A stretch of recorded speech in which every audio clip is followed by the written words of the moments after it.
Olá, você vai ver nesta edição do Câmara Rio Notícias. Comissão especial da Câmara vai cobrar informações da Prefeitura sobre acordo que devolveu a administração do sistema BRT para as empresas de ônibus. Depois da intervenção, a nossa expectativa é que haveria uma mudança do modelo, que aparentemente não aconteceu. Então, para que houve a intervenção? Apenas para fazer um levantamento dos pontos complicados hoje do serviço BRT? Não me parece correto. Defensoria Pública pede à Prefeitura do Rio informações sobre o projeto de internação involuntária.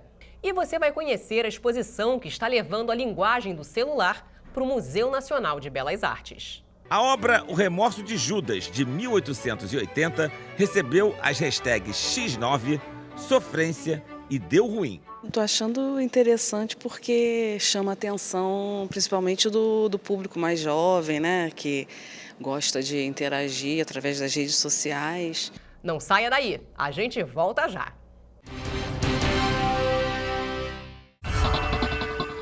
Olá, o Rio TV Debate, ao vivo de segunda-feira, vai discutir o projeto do governo do estado, que em parceria com a prefeitura, promete internar compulsoriamente moradores de rua que usam drogas.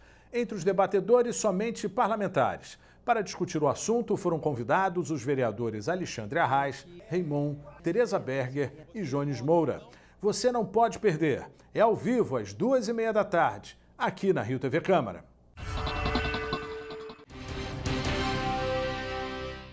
A gente começa esta edição do Câmara Rio Notícias falando sobre a decisão da Comissão Especial da Câmara do Rio de convocar o interventor do BRT, Luiz Alfredo Salomão. A Prefeitura suspendeu a intervenção e a gestão do sistema BRT voltou para as mãos das empresas de ônibus. A Comissão da Câmara também vai cobrar da Prefeitura detalhes sobre o acordo, que prevê uma série de investimentos dos empresários. O relatório com o resultado de 6 meses de intervenção no BRT deve ser analisado pela Comissão Especial da Câmara do Rio. É importante que o Poder Legislativo processe esse relatório, entenda o que ali sinaliza, né, o que foi, o que não foi feito, até mesmo para que a gente entenda, dentro do modelo atual proposto, né, ou seja, há um acordo, não sei se é formal ou informal por parte do prefeito, para entender como a população do Rio, principalmente o usuário do BRT, se ele será beneficiado na melhora do serviço, uma vez que o serviço hoje é realmente caótico. A intervenção foi solicitada pelo prefeito Marcelo Crivella pela baixa qualidade na prestação do serviço, que vem comprometendo o funcionamento do BRT na cidade. O problema atinge principalmente a Zona Oeste, onde várias estações estão sem funcionar, BRT superlotados, além da demora nos horários. O sistema do BRT foi inaugurado em 2012. São 4 corredores expressos, um total de 150 quilômetros de via e 165 estações em várias regiões. No relatório final, o interventor do sistema BRT, o engenheiro Luiz Alfredo Salomão, informou os principais tópicos dos 6 meses de trabalho no consórcio operacional. E a gestão do sistema voltou aos empresários de ônibus por meio do Rio Ônibus, sindicato que reúne as viações. Agora, a Comissão Especial da Câmara vai analisar a decisão da Prefeitura. Existem 2 aspectos agora que precisam ser analisados e que irão, nortear o nosso trabalho. O primeiro ponto é exatamente esse novo acordo realizado pelo Poder Executivo com as empresas de ônibus, que é algo que é cercado de interrogação, de ponto de interrogação, uma vez que depois da intervenção, a nossa expectativa é que haveria uma mudança do modelo, que aparentemente não aconteceu. Então, para que houve a intervenção? Apenas para fazer um levantamento dos pontos complicados hoje do serviço BRT? Não me parece correto. E o outro aspecto que nós precisamos analisar é, dentro desses 6 meses que o sistema ficou sob intervenção, exatamente o que foi feito. Afinal, foi gasto dinheiro público ali, ou seja, com nomeações, uma série de coisas. E precisa saber, inclusive, alterações ali no dia a dia para saber se os cofres públicos municipais amanhã não serão responsabilizados por intervenções que foram feitas de forma equivocada. CPI das Obras Paralisadas realiza reunião com o secretário de Infraestrutura e Habitação. Comissão que apura o uso desmedido de contratos emergenciais aprova pedido de condução coercitiva de convocados que faltaram à reunião desta quinta-feira. Presidente da GeoRio e coordenador geral de projetos da Secretaria Municipal de Infraestrutura e Habitação são ouvidos pelos vereadores da CPI do túnel acústico. E na sessão Balanço Legislativo, um resumo das votações e projetos aprovados esta semana na Câmara do Rio. Mais viaturas e novos uniformes para a Polícia Militar intensificar os combates aos crimes ambientais. O Comando de Polícia Ambiental vai intensificar as operações rotineiras de repressão a crimes com 9 viaturas equipadas. Além dos veículos, 350 coletes camuflados e 700 novos uniformes completos também foram doados pela Secretaria Estadual do Ambiente e Sustentabilidade com recursos oriundos do Fundo da Mata Atlântica. O governador Wilson Witzel participou da entrega dos equipamentos que serão usados nas futuras ações. Entre as principais atuações da Polícia Ambiental estão o combate ao desmatamento, a ocupação irregular do solo em áreas protegidas e ao tráfico de animais silvestres. A Defensoria Pública solicitou à Prefeitura do Rio informações do decreto sobre a internação involuntária de pessoas em situação de rua. A notificação à Prefeitura é considerada fundamental para coibir eventuais abusos e ilegalidades durante o processo de internação involuntária. No documento, a Defensoria sugere a implantação de sistema informatizado, como prevê a legislação federal que trata do assunto. O decreto da Prefeitura prevê o recolhimento de usuários de drogas em situação de rua sem a necessidade de uma decisão judicial. Segundo a Defensoria, o recolhimento só pode acontecer se houver parecer médico e recomendação de profissionais qualificados. E você vai ver no próximo bloco. Projeto Hashtags da Arte aumenta a visitação de jovens ao Museu Nacional de Belas Artes. O que a gente experimentou aqui foram grupos de jovens frequentando, que ampliou bastante esse contingente de jovens dos museus, uma interação muito forte com as redes sociais. Em 2018, a Rio TV Câmara trouxe grandes novidades para tornar a sua experiência ainda mais dinâmica. Agora você tem mais 2 canais de comunicação com a gente. Além do Facebook e YouTube, também estamos no Instagram e no Twitter. Bastidores das matérias, programas, conteúdos exclusivos e muito mais. No estúdio ou nas ruas. Saiba em primeira mão o que acontece na Casa do Cidadão Carioca e em todo o município. Desde o cotidiano da cidade em um jornal diário. Passando pelo plenário da Câmara Municipal. Além de programas sobre o Legislativo e a cidade. E debates com vereadores e especialistas sobre os temas mais relevantes para os cariocas. Uma linguagem dinâmica e informativa. Que colocamos no ar todos os dias. Participe, mande críticas, sugestões e nos ajude a fazer uma programação cada vez melhor. Você também faz parte dessa história. Trabalhamos duro para levar até você uma programação de qualidade. Seja onde for, a Rio TV Câmara estará conectada com você.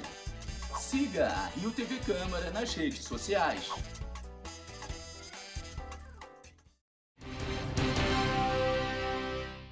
O Ministério da Saúde organizou a 16ª Conferência Nacional de Saúde para impulsionar e efetivar os princípios e diretrizes do SUS. O encontro lembrou a 8ª Conferência Nacional de 1986, quando aconteceram as primeiras discussões que levaram à criação do Sistema Único de Saúde. A repórter Mariana Rosadas conversou com a presidente do Conselho do Rio de Janeiro, que representou o Estado. Começo agradecendo a presença da presidente do Conselho de Saúde do Estado do Rio de Janeiro, a Zaira Costa, obrigada, que participou da 16ª Conferência Nacional de Saúde, realizada na primeira semana de agosto, agora em Brasília. A conferência também está sendo chamada de 8ª+8, marcando o encontro que aconteceu em 1986, que foi a primeira conferência aberta à participação da sociedade civil e que serviu de base para a criação do Sistema Único de Saúde. Foram cerca de 5.000 participantes e o tema foi democracia e saúde. Como é que foi essa reunião, Zaira? Essa reunião foi bem positiva, com 5.000 participantes e todos coesos, com um único objetivo mesmo, não término do SUS, né? Não, o SUS não pode acabar. E tinha um lema principal que é nenhum direito a menos. E isso foi assim, gritar toda hora. Foi muito positivo nesse sentido da garantia da qualidade do SUS. As conferências nacionais, elas acontecem sempre de 4 em 4 anos. Isso. Reúnem representantes de todos os estados da federação. Com que finalidade? Com finalidade justamente é rever a questão das políticas públicas de saúde, né? Principalmente a política direcionada a essa população de baixíssima renda e respeitando principalmente o princípio do SUS e a democracia e a Constituição. A EC 95 de 2016, ela prevê a falta de investimento em saúde e educação por 20 anos.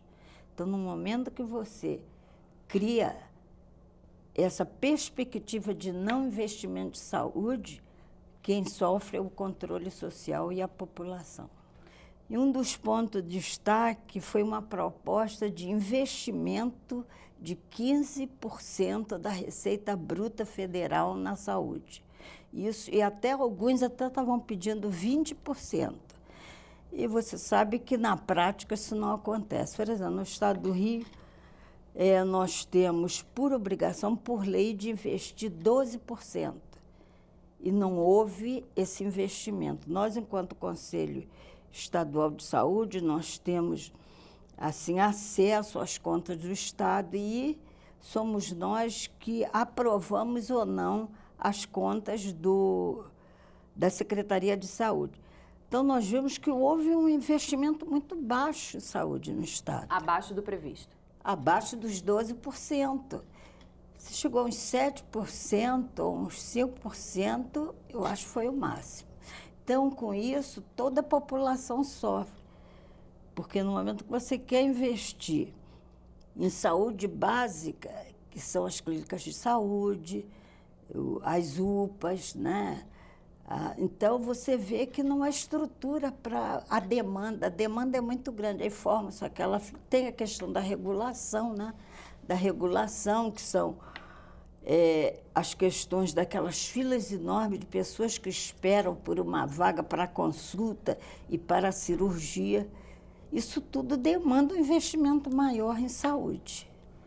Bom, deu para observar diferenças entre, né, os pleitos das regiões, dos estados? Foram muito diferentes entre si ou não? Os problemas são os mesmos? Os problemas, eles, geralmente, o maior problema é o investimento mesmo, é o financiamento do SUS. E esse foi o maior dos problemas mesmo. O estado do Rio de Janeiro, como é que ele se saiu nisso? Não, excelente. Excelente no sentido que todas as propostas foram aprovadas, principalmente aquelas propostas da União rever a questão dos hospitais federais.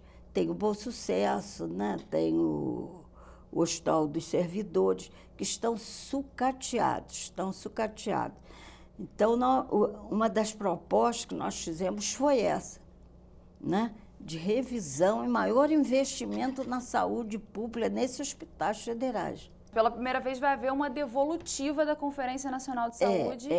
Vamos fazer em novembro, 5 e 6 de novembro, a devolutiva da conferência. Quer dizer, vai ser uma avaliação com a participação de todos os estados e aqui vamos fazer uma questão da avaliação, a qualidade dessa 16ª conferência. O que ela avançou em termos de saúde, em termos de políticas de saúde. Vai ser esse o objetivo, devolver. Porque muitos estados, eles foram 88 propostas, todas elas aprovadas, de 40 moções. Então, o Conselho Nacional ele tem que dar uma devolução dessa conferência. Como é que foi a nível nacional e o que isso vai influir na questão do Plano Nacional de Saúde? Porque as propostas aprovadas, com certeza, vão participar do Plano Nacional de Saúde. E esse retorno vai acontecer aqui no Rio de Janeiro. Obrigada pela participação aqui com a gente. Zara Costa, presidente do Conselho de Saúde do Estado do Rio de Janeiro. Até uma próxima oportunidade. Tá, eu que agradeço a vocês a oportunidade de falar em nome do controle social. Como tornar as obras de arte mais atrativas para a população? O Museu Nacional de Belas Artes adotou um projeto que faz sucesso entre os visitantes. Os quadros ganharam hashtags para sintetizar de forma leve e bem-humorada as peças em exposição. A ideia deu certo e aumentou a frequência de jovens no museu.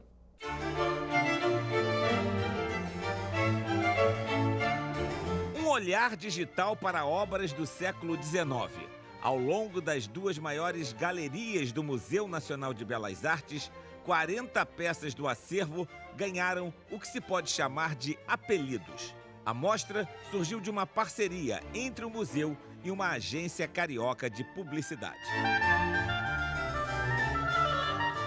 Dois funcionários da agência estavam caminhando por esta galeria quando tiveram a ideia de associar os quadros a termos muito populares usados na internet. A ideia era trazer mais público para o museu. A marca registrada do trabalho deles é o bom humor. E um exemplo disso é a tela A Pompeana, de 1876, que ganhou a hashtag Manda Nudes. O museu ofereceu um leque de opções para eles poderem escolher, né, as obras que entrariam nessa exposição virtual, mas com certeza eles pensaram em obras que se casassem melhor com essas hashtags, com essa linguagem dos jovens, com essa linguagem contemporânea das redes sociais. E quem anda pelo museu se diverte. O quadro de Dom João VI, pintado por Jean-Baptiste Debré em 1817, virou O Rei do Camarote. A obra O Remorso de Judas, de 1880, recebeu as hashtags X9, Sofrência e Deu Ruim. Essa tela, de 1879, batizada originalmente de Davi e Abizag, também ficou conhecida como Deu Match, Crush e Chonei. Muita gente não sabia dessa mistura bem bolada, mas aprovou o resultado. Eu acho que é uma ideia muito boa para popularizar, né? As redes sociais, elas têm uma influência muito grande nos tempos de hoje e acho que é uma forma de trazer para as pessoas que são mais novas um pouco de arte. Eu estou achando interessante porque chama a atenção principalmente do público mais jovem, né? Que gosta de interagir através das redes sociais. Então é uma maneira deles pensarem no conteúdo do próprio quadro e relacionarem com a atualidade. E a ideia de atrair mais visitantes deu resultado logo no primeiro mês da exposição, quando foi registrado um aumento de 78%, em comparação ao mesmo período do ano passado. A direção do museu comemora também a renovação do público. Muitos jovens foram atraídos pela internet. Esse é um dos grandes desafios de qualquer museu. Manter o público e tentar a renovação. E o que a gente experimentou aqui foram grupos de jovens frequentando, que ampliou bastante esse contingente de jovens dos museus, uma interação muito forte com as redes sociais. As redes sociais do museu tiveram uma grande elevação na sua audiência e um dos resultados mais bacanas que a gente pôde observar são as pessoas olhando as obras que têm as hashtags embaixo e elas relaxadas, sorrindo. Quer dizer, a gente conseguiu, acho que a comunicação foi muito boa porque ela conseguiu traduzir, né, os quadros para a linguagem do jovem. E para muita gente faz mais sentido reconhecer esta tela de 1942 pelas hashtags Foco na Dieta ou Segunda Sem Carne do que pelo nome original, Sexto Entornado. Giovana segue a hashtag Segunda Sem Carne e aplaude a ideia que está revolucionando o Museu Nacional de Belas Artes. Achei muito interessante porque junta os quadros que foram feitos muito tempo atrás com a atualidade, né? Aí tem essa contraposição entre o que a gente está vendo atualmente e o que eles representavam antigamente. E o Câmara Rio Notícias fica por aqui. Obrigada pela companhia. Até a próxima.